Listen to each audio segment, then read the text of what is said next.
So today's webinar is about how to find a work-life balance. And I think this is the perfect time to do it because hopefully at Christmas, you'll get a bit of a break and a bit of time to plan, which means 2024 can be the year when you actually do achieve a much more healthy and enjoyable work-life balance. With me today on the webinar, as always, is Jane Robson, our CEO. Little wave from Jane somewhere. Thank you. Also, Amanda Hamilton, our patron, who will be answering the questions today. And also Nigel Davey, who looks after all our marketing and will be looking after the questions and things like that as well. So any problems, you can also message Nigel if you've got a problem or something as well during the webinar that's sort of technically related, and he might hopefully be able to help you. But if not, he'll certainly be popping things like links and so on into the chat and also dealing with any questions that come in as well. So with no more preamble, Amanda, let's ask that question. First of all, let me get started with, what would you define as a work-life balance? Because I'm guessing this is different for different people. Well, it is different for different people, but a work-life balance basically means that you must balance out your work hours with something you enjoy doing.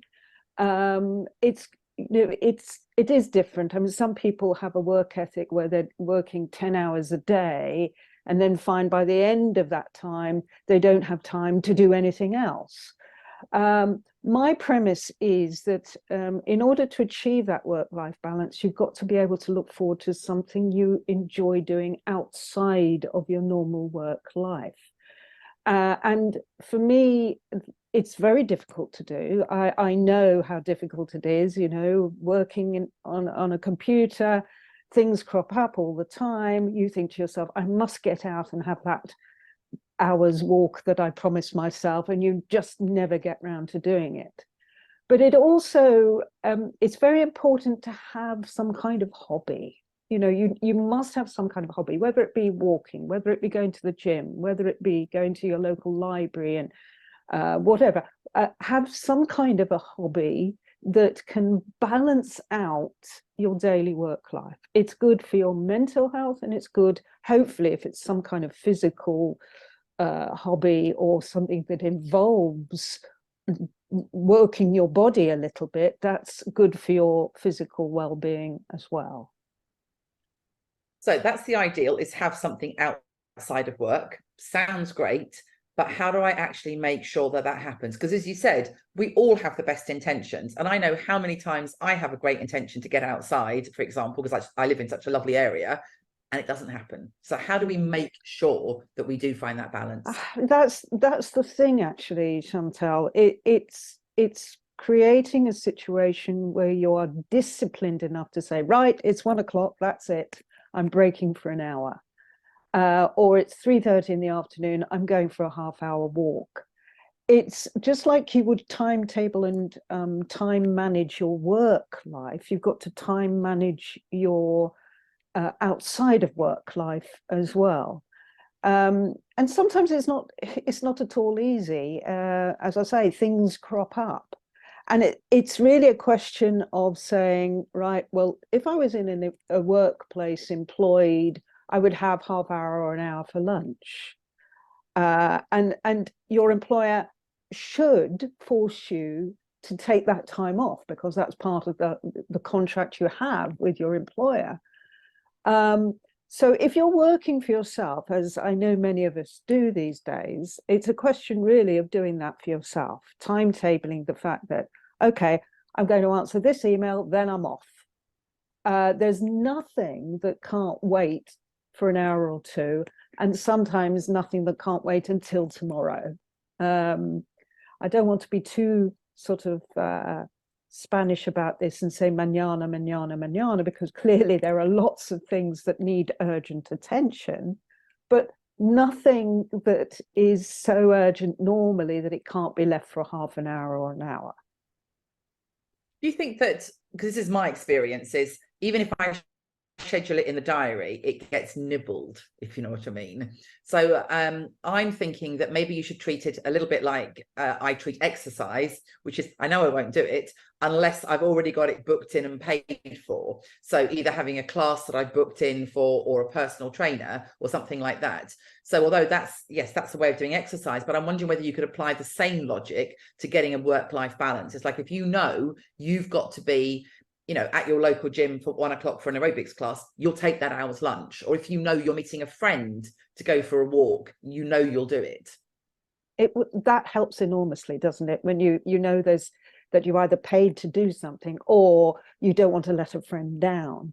I mean, the other side of the coin is that, you know, you could leave all your work-life balance thing till the weekend. I mean, for me, it works quite well. So I know that Friday afternoons at 3 or 4 or 5 o'clock, I cut off work and I get ready to do what I love best, which is dancing. And I dance Friday night, Saturday night, Sunday night, and that keeps me going for most of the week. And then sometimes Wednesday evenings, Tuesday or Wednesday evenings, if something is there that I can go to. That's the way I deal with it. But of course, the other side of the coin is that we're in that time of year in the UK where it gets dark really early, 3:30, 4 o'clock, and you haven't been outside the house and you get very little sunlight. So what do you do then? You know, I always say to myself, right, you know what? I'm going to walk round to my local shop, do a bit of shopping, walk back while it's still light. That gets me out of the house. That kills 2 birds with 1 stone. I can do the shopping and have a 15-minute walk either way. So I think, yes, whatever sort of hits your buttons insofar as what you like to do outside of work, obviously that's up to you. If you need to book that gym slot, class, walk with someone else, then do so if that's what it takes to get you out of the house, you know, whatever it takes. But you must have something else to look forward to. And you mentioned that, so for example, for you, you kind of get to whatever time it is on a Friday afternoon, and then it's all your weekend is all yours. That then sort of makes me think, well, how important, therefore, is it that when you finished, now your finishing might not be till 8 o'clock at night, but at least when you finish, whatever that is, that you switch off, and it's not, oh, let me just check my phone for another email or whatever, that you're actually done. That is terribly difficult these days. Gosh, I'm sure a few of us remember the times when we didn't have mobile phones. But yes, I mean, the problem there is, yeah, the great security things. You can contact people, blah, blah, blah, but people can also contact you at a press of a button. And it's very difficult to ignore emails, especially if it's work related and you get really anxious about it. But I would say, you know, if you're working 5, 6, 7, 8 hours a day, when you finish work, that should be absolutely it. It's me time now, whatever me time means, whether it's sit down and watch something on Netflix, whether it's to have a meal with your loved one, whatever it is, it's me time, quality time for myself. And I know how difficult that is to switch off sometimes. Which probably leads on to something else, I think, which is about employers. And I'm sure you've got a question to ask me about that. I have. That was exactly what I was going to ask you next. I thought it could. Thought it might be, yeah. So quick recap. First of all, the first things are, make sure you've got something to look forward to. Make sure you schedule it into your diary. And if you're as useless at that kind of thing as I am, make sure you've got a reason to do it, like you've paid for it or you're going to let someone down, and that's going to do it. And then I think the second part of the takeaway is, when it's your time, it's your time. That's it. So that would be the ideal. That's what we're aiming at. So you're absolutely right, Amanda. The next question is, yes, but if my employer is a bit of a stickler, or is a bit sort of difficult and demanding, let's say, about these kinds of things, and expects me to be on the phone at 11 o'clock if that's what he or she wants, or doesn't like, kind of looks at me askance if I'm going out for a lunch break, what do I do then? It's difficult, isn't it? Because you don't want to put yourself in an awkward situation with your employer. But on the other hand, I'm sure most contracts of employment, excuse me, will say that you're entitled to take half an hour off for lunch at least, 15 minutes off in the morning, 15 minutes off in the afternoon for a tea or coffee break, that your hours are from 9:30 to 5:30 or 8 to 6 or whatever it may be. Now, it's very difficult to say that to an employer who said, oh, by the way, I want you around at 9 o'clock tonight, blah, blah, blah. I think that you need to have a discussion with your employer about this as best you can and say, I will do what I can to benefit our business within the contracts in terms of my employment contract. And on occasion, I'd be happy to do an excess of that, to offer my services over and above that. But you've got to understand that, I need this time to myself, or I have a family, I need to attend to that. And therefore, it's not always possible. Now, I would suggest that an employer who doesn't accept that as a reasonable way forward would probably be not a good employer to work for. Easily said, I know, because sometimes people enjoy the work they do. But there has to be a cutoff point, and there has to be reasonability added to this on both sides. And no matter how well you get on with your employer and how much you like your job, there has to be a cutoff point. The employer should realize that. Every employer has been an employee at some time or another and should understand that totally. And if they don't, then I think it's time to consider saying ciao and moving on. And the law is on your side, isn't it? Of at this course. point, if your contract says you've got, an 8-hour day or whatever it is, then I mean, I understand that the law is one thing and having the conversation and making it work is another. But just for clarity, the law is on your side. The law is on your side, but there is a very difficult relationship going on here between employer and employee, especially, as I said, if you love your job and you want to do whatever it takes. But there has to be this cutoff point. And, I would say that it's for your own mental health as much as anything else to pursue that cutoff point as much as you can. And an employer that insists that you're around 24/7, well, I mean, it depends what you get paid for your job, doesn't it? But I mean, and what your contract says. But an employer who insists on that is not really a very good employer. You've got to look after your employees and make sure they're very happy. And if they're not happy, you've got to try and attend to that as best you can. And if you don't, as an employer, you're not a good employer, and the employee will say goodbye. So there has to be some kind of discussion if it gets to that point. And I guess just I think you probably agree with this. Is my experience of being an employee is that it's a false economy when I overwork, if you see what I mean. So yes, I want to please my employer. Yes, I want to get on. I want to get the promotion and all that. I mean, I've been there, done all of those things, worked the ridiculous hours. But in the end, you either end up, if you do it for too long a period, burnt out and unable to do anything, or you kind of end up resenting the work or not enjoying it or not doing it as well. So I think it is worth remembering that it is a false economy. And I don't know if that's your experience as well, but I'm going to guess that it is. It is. It's a double-edged sword. An employee who's tired, who's exhausted, mentally and physically, depending on the kind of work, is no employee to have and will not benefit your business. So as I say, as an employer, it's so important to look after your employees, because that's what can make or break your business. And as an employee, you need to understand that your physical and mental well-being is of paramount importance from day one. And there's an old saying, isn't there? All work and no play makes Jack a dull boy, or Jacqueline a dull girl. That you've got to have that extra bit of something else outside of work. Otherwise, you'll phase out. And I knew somebody a few years ago who was working 24/7 for his employer.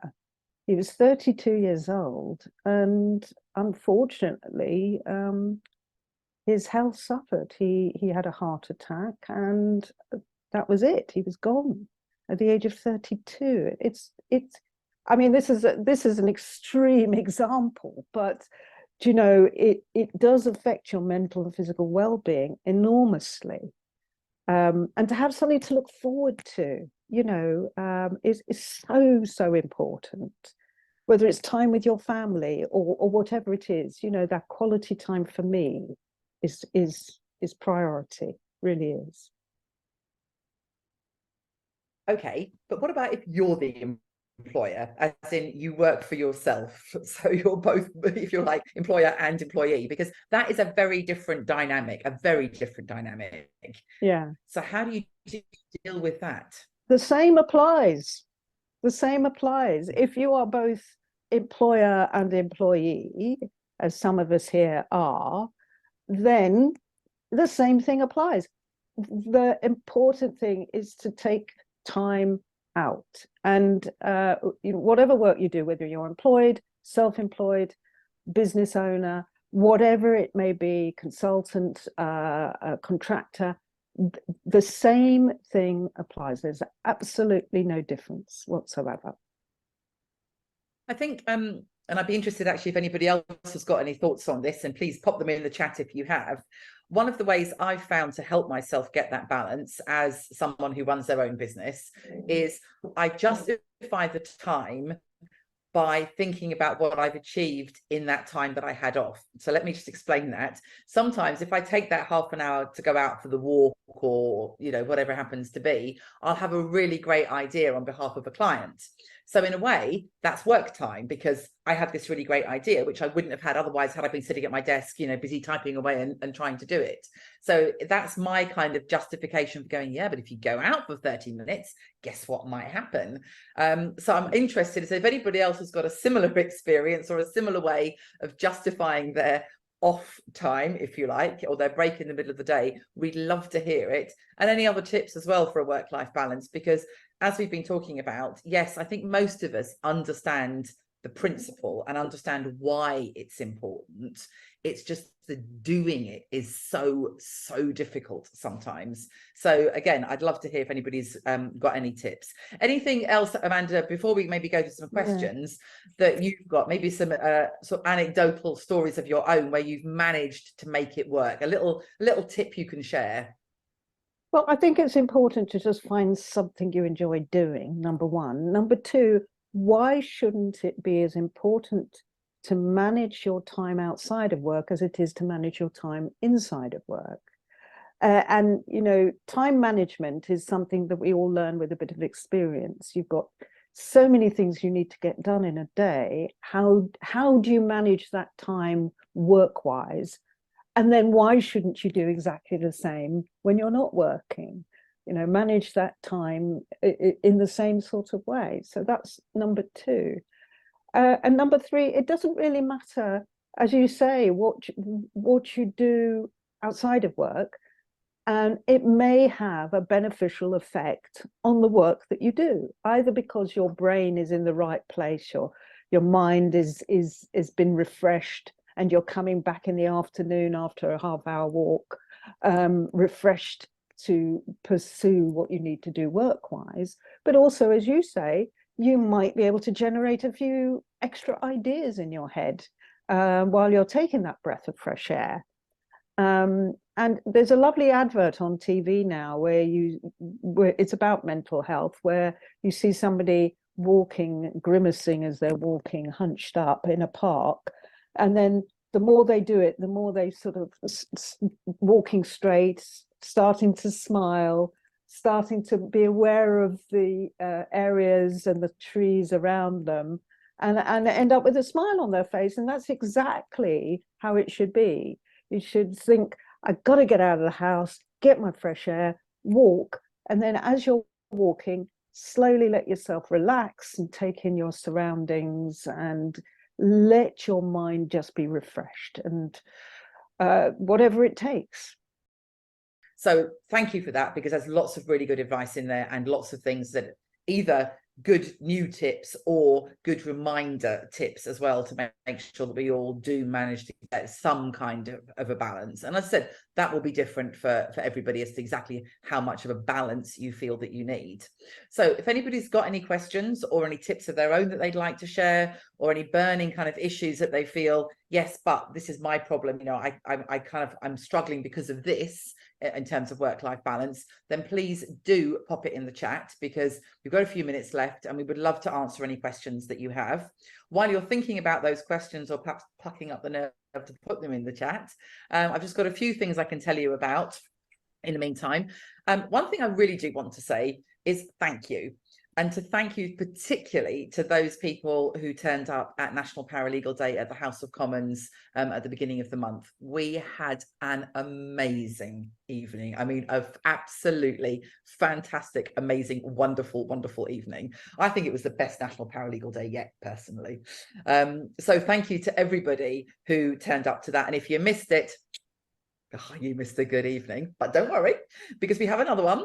We'll be doing another National Paralegal Day next year in 2024. It'll be in November again, around about the same time, but we'll have more details about that coming up over the next few months. If you'd like to register, so you're on the list of kind of getting information as soon as it's released, then Nigel has just popped the link to register your interest into the chat section. So go to the chat and you'll see there's a link there. Now, that's not you buying a ticket or promising to be there or anything. It's just you saying, I'm interested, make sure I'm on the list to receive more information. And then as we get more information, we'll send you that. And then you can obviously, we hope, decide to join us for the 2024 National Paralegal Day, because it really was a fantastic event this year. And of course, we'll be having our awards again next year and so on. So there'll be lots to look forward to. There'll be plenty of drink, there'll be plenty of food. So, and we'll be there. So, you know, what's not to like? So come and join us for National Paralegal Day in 2024, and do register your interest in that link that Nigel's put in the chat box.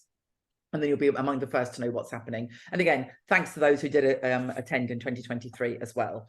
Just a quick reminder, and again, put those questions into the chat if you have any questions about work-life balance. The next few webinars, the next one is the 18th of January. That's on contingency planning with Jane. Then the next two webinars after that, one will be about the impact of AI on the legal sector. Definitely one I think we should all be looking at. I mean, who knows exactly what will happen, but I think it's really good to understand some of the trends and some of the things that are literally just around the corner. So that's what that webinar will be covering. And then we'll also be talking about working in the defence sector as a paralegal. That will be another one of our webinars.